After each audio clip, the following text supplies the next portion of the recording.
Na que aí? Mira, vos dejas que le causa aquí abajo.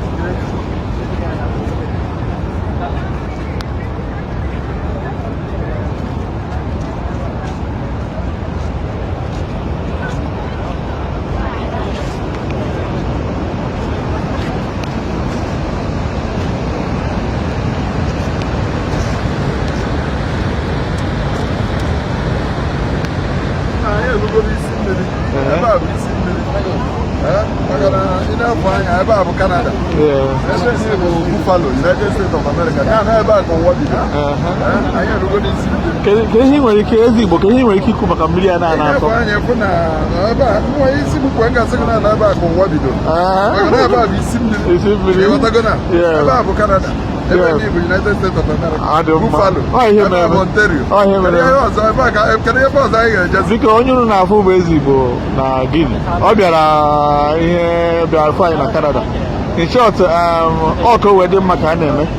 Unu n'anya anyị nọ na Niagara Falls, Ontario. Etu o si wee kọwakwa inekwa the other side ọ Niagara Falls, United States. Nke a bụrụ Niagara Falls, Canada. So anyị si ebe a na ewere ụkwụ gafee United States. Ya mmadụ isi Ọnịcha jee Asaba. Oh yes, ọ briji gị ya. Ihe dị n'obodo oyibo dịkwa be anyị. Ọ dịkwara be anyị. Anyị imezisi nke anyị emezi. Ka o wee dị mma. Ka anyị wee dị mma. Ọ ihe kuka na ihe a anyị na-achọ na Sokoto dịkwara Sokoto. Ọ dị na Sokoto. Anyị nọ n'ofe Ọnịcha kịta.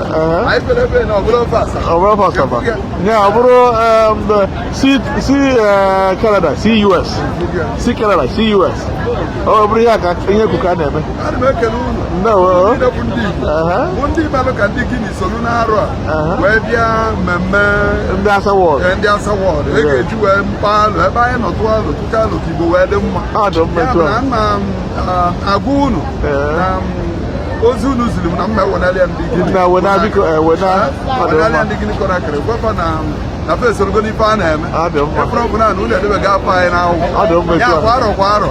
O nwere ka arụ ọzọ bụrụ ezi Igbo gịnị ga-abịa ozi alụ isi ichie ndị Igbo na gịnị ozi alụ President General Nigerian Community ọ dị mma Godwin Ilechukwu ọgọta ebe a ịghọta gị ha ji mana anyị na-eche ha isi eme so ka anyị rana alụrụ ndị Igbo ọrụ na Republic of Guinea anyị ncha niile ga-agbacha ụkwụ ebe a Jizọs amen biko zie ha ozi si ha na ha jere jụrụ anyị na-eche ha anyị nọ gidigbam atụ ha nọ ha ọkpa anyị anaghị mma mma in Jesus name ezi Igbo nnọọ all right